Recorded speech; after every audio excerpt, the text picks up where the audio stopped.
Coming back from an injury, it appears as if one young man is willing to shoulder the load. Lamont Butler guarantees a win against Tennessee, saying, quote, "We're battle tested and we're going to win that game." Is this trash talk, Caleb? I think it is, I guess the nicest way to say this, I think this is getting caught up in the heat of a moment.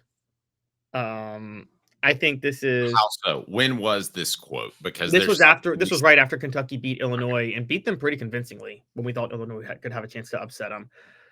Lamont Butler is high in the moment. He's in a post-game interview. He's talking about how they've beaten Tennessee twice. He said something like, "We beat them twice. We're battle tested. We're going to win that game." Now, the funny part about that is that Lamont Butler has not really been a factor in beating Tennessee. I don't think he was in either game, was he? I'm going to look that up real quick, but he definitely wasn't in the second game.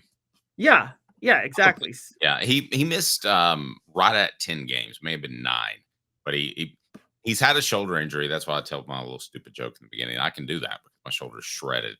So I mean, I'm allowed to do that. But it could be a heat of the moment thing, but I'm using this, especially in this day and age in social media where something will pop up that somebody posted 3 days ago, and I don't even really realize that it was that dated. Caleb, I'm using this. If we want to go to the clip, let me know. But I'm completely using this as if I'm Rick Barnes, and I'm putting it up everywhere. Portions of the program brought to you by Hound Dogs of Knoxville. Champions look good in orange. HD Knoxville, hdknoxville.com. And they recently moved some stuff around. Looks fantastic in there. Plenty of things to look at. You will love it if you find yourself in orange more often than not. So, Caleb, is this motivation for Tennessee? We asked that age-old question. Yes, I think this is motivation for Tennessee. This is absolutely extra motivation for Tennessee. And this is, you bring up Joe Namath. It's funny you bring him up. I always go back to Rasheed Wallace. When I don't remember Rasheed's. Very underrated player, by the way. Oh, very underrated. If he wasn't in the same era as Kevin Garnett and Tim Duncan, we'd be talking about him in a much higher esteem than we do. Or if he was born 10 years earlier. Oh, that's true. Yeah. He would have been like a Kevin McHale type cat. Go ahead. That's very true. So Rasheed, when he got traded to the Pistons midway through the 03-04 season, that Pistons team goes on to win the NBA Finals where they upset Shaq and Kobe. But in the Eastern Conference Finals, they were underdogs against the Pacers. They lose to the Pacers the first game, and Rasheed goes, "They're not going to win game 2. I promise you guys, they're not going to win game 2. And then the Pistons go and win game 2. So he comes through on his prediction. The next year, the Pistons and Pacers are again locked in a playoff series. And the Pistons lose at Indiana to fall behind 2-1 in the series. And Rasheed in the post-game interview was like, "Got to give them credit. They played well, but we're definitely going to go back to Detroit with this series tied 2-2. Don't worry. We just can't afford to lose the next one. So we're not going to." And he came through on it again. If you're playing off the hook sports bingo and you're in the message board, go ahead and tell me that you had Rasheed Wallace on your bingo card because I didn't see that one coming. Go ahead, Caleb. I'm just saying. Rasheed did it twice and made good on it. I think partially. Kevin Burnett did the boldest one. And that was epic. And I laughed. I mean, inside, I didn't laugh in a press conference. That'd be rude.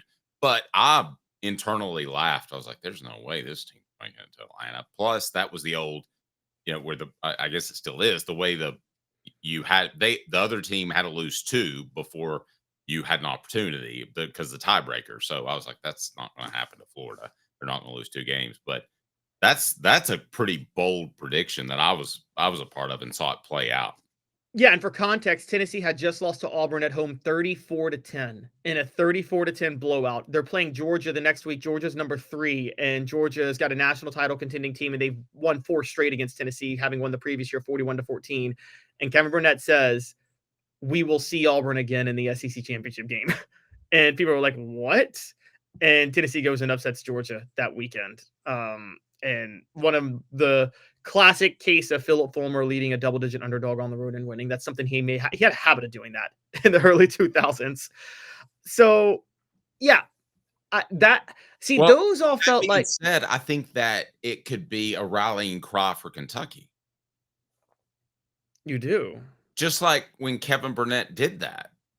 You want to Here's back your guy right now, your guy that's dealt with a shoulder injury, the guy that, I mean, you can spin this however you want to. And I'm sure Mark Pope is going to do that. But trust me, I mean, I can handle some PR. I could spin this in a way that it would help my team as much as it would help the other team.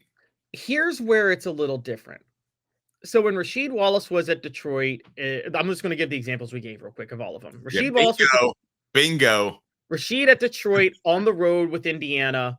Indiana was like, we didn't really know how the teams matched up. They didn't have much of a history because Wallace wasn't at Detroit during the regular season. Kevin Burnett at Georgia, Tennessee was a massive underdog, right? So it just seemed laughable.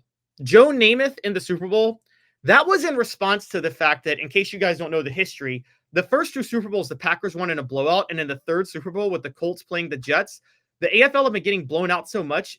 If the AFL lost that badly again, there was already talk of them disbanding the Super Bowl and just stop this NFL AFL playing thing. They actually thought there was a consistent belief that the AFL was clearly a step below the NFL. And Joe Namath came out with that statement because he was tired of hearing that about the Jets with the Colts. And As so he was laying next to a pool with models around him. You're right. He was struggling a lot. And Joe Namath. But no, that's the honest truth of how that man in person, by the way. So what? A great man in person, by the way. Yeah, you mean like when he's sexually harassing sideline reporters? I'm just talking about my interaction with him. Did he sexually harass you? No, he didn't. He was very nice. He was a great gentleman. As a matter of fact, he pushed security away so that he could talk to me, which is pretty cool. And then he said, "I want to." He said, "When I heard hooker, I was thinking something else." Harassing. I mean, if you go up to somebody that's that drunk, you should know that you're about to get harassed. Go ahead. Oh wow. Okay. Wow, Dave defending it. I don't know how he walked out on the field. I don't need. Well, she probably didn't know he was drunk till she got him on camera right then. I don't know. That felt like you were getting somebody out of the middle of surgery. Go ahead. The point is, this isn't that. Even though Tennessee's favored in this game, they're 4.5-point favorites, and maybe Kentucky's taking it personal that they're 4.5-point favorites. Nobody's writing off Kentucky, are they, in this game? I don't know how anybody's writing off Kentucky, saying, "Oh, Kentucky's not going to win this game." Now, Kentucky may take it personal that they're underdogs. They're probably upset about that after sweeping Tennessee in the regular season. What is the spread? I haven't seen it. Tennessee 4.5. That's bizarre. I mean, as much as I think that Tennessee's going to win, would anybody take Tennessee and the points? I might. Oh gosh, I might, but I think it's going to be tough. Steve Hamer on yesterday kind of convinced me of a few things where he talked about Kentucky doesn't play defense, how Tennessee just had a very unfortunate shooting night in both games. Let's get back to the trash talking again. So, I do think that was a spur of the moment thing. I do think if I'm Rick Barnes, I'm using it to absolutely set my team afire is hopefully the case. But I don't think it helps. And here's the reason why. It's the NCAA freaking tournament. The guy, I mean, I've been around programs that know when it's tournament time. Dude, they're locked in. Even the most weird basketball players that Tennessee's had over the years. And they've had some interesting ones. Fair? Yep. Okay. They were locked in this time. When I went to practice, they were locked in. In other words, I think you can try to use this, and you should try to use it if you want, but I don't think it has much of an impact at this time of the year, Caleb. If this were December and Ohio State said this about you because they just came off a win against, I don't know, St. John's, and they're all excited about their Thursday home and home with Tennessee, whatever. Yes, I think it would be a huge factor because basketball can get soft in practice. I just don't think in March it's a factor. I don't think it's a factor for this team because this team is so experienced. They're so veteran and senior laden that that's not a very good point. Right. I think traditional other Rick Barnes teams may have been able to do it because here's one thing Rick Barnes, I love Rick Barnes in a lot of ways, but I think Rick Barnes, Dave, has one of his flaws is I think he's so focused on coaching up fundamentals and teaching and coaching effort. I don't think he has the psychological skills that other coaches do. You know what I mean? Like to teach players how to tune things out. Or I don't think that's one of Rick Barnes' abilities as much. Like Nick Saban knew how to get players to tune out the positive press that they were getting. No, that's a great point. And I don't want to just bring up the Cowboys randomly, but Jimmy Johnson had a major in psychology. So Really? he would yell at Michael Irvin because he knew he could take it. He'd just give Troy Aikman a bad look, and he knew that the next day Troy would be dialed in at practice. So that's doesn't feel like Rick Barnes, does it? No, it doesn't. It feels more along the lines like he's the librarian who is just going to tell you where the book is, whether or not you have a 800-pound head or you're a normal person.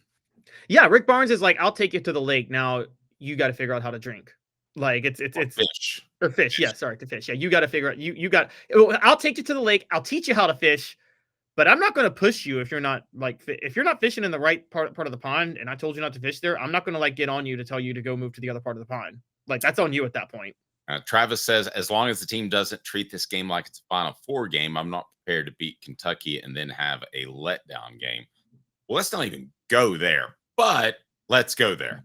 So if Tennessee beats Kentucky, this plays into Chris Lowe's point of maybe the most anticipated game or biggest game or however he phrased it. So it plays into his point. Again, I'm arguing the other side. I don't think it's that big. I think it's the Elite Eight games were bigger. But along those lines, this isn't a team, Caleb, that lacks maturity and could get ahead of itself whatsoever. I don't think that's the case. But if Tennessee wins this game, how much do you expect them to advance to the Final Four? I expect this. I still maintain. I think they're a lock for the Final Four if they win this game. I think they match up so well with Houston and Purdue. First of all, let's point this out. There's a really good chance Purdue beats Houston, and you don't think Tennessee, after what happened last year, really, really would love to get a second shot at Purdue? Sure. Yeah, absolutely. So there's that. Houston wins. Look, I'm going to go to the home court factor. I think if Houston wins in Indianapolis, Tennessee's going to have way more fans at that game than Houston is. And I think they match up really well. Size of the school. Yeah. No, I agree. So I think Tennessee will have an effective home court advantage against Houston and Indianapolis, funny enough.